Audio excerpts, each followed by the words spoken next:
एक घने जंगल में जहां ऊंचे ऊंचे पेड़ थे, एक बहुत समझदार उल्लू रहता था जिसका नाम बुद्धिराज था। वो हमेशा शांत रहता और अपनी बड़ी बड़ी आंखों से जंगल के हर जीव की मदद करता था। उसी जंगल में एक लालची गिलहरी भी रहती थी जिसका नाम चंचल था। चंचल को बस एक ही धुन सवार थी, जितना हो सके उतना अखरोट इकट्ठा करना। उसके पास पहले से ही इतने अखरोट थे कि वो कई सर्दियां आराम से गुजार सकती थी, पर उसे संतुष्टि नहीं थी। एक दिन चंचल को जंगल के सबसे ऊंचे पेड़ की चोटी पर एक चमकीला बड़ा अखरोट दिखा। वो अखरोट इतना आकर्षक था कि चंचल खुद को रोक नहीं पाई।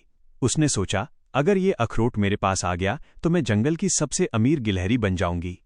वो तुरंत उस पेड़ पर चढ़ने लगी। जैसे जैसे वो ऊपर जा रही थी, हवा तेज होती गई और उसकी पकड़ ढीली पड़ने लगी।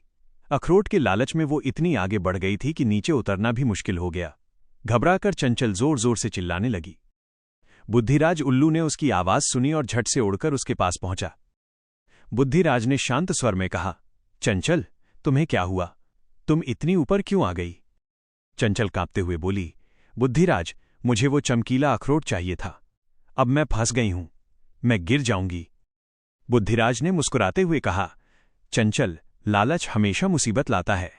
तुम्हारे पास पहले से ही इतना कुछ है। क्या तुम्हें वाकई इस एक अखरोट की जरूरत थी?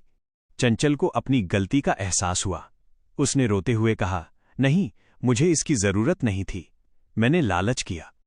बुद्धिराज ने धीरज से काम लिया और सावधानी से चंचल को अपनी मजबूत पंजों से पकड़ा।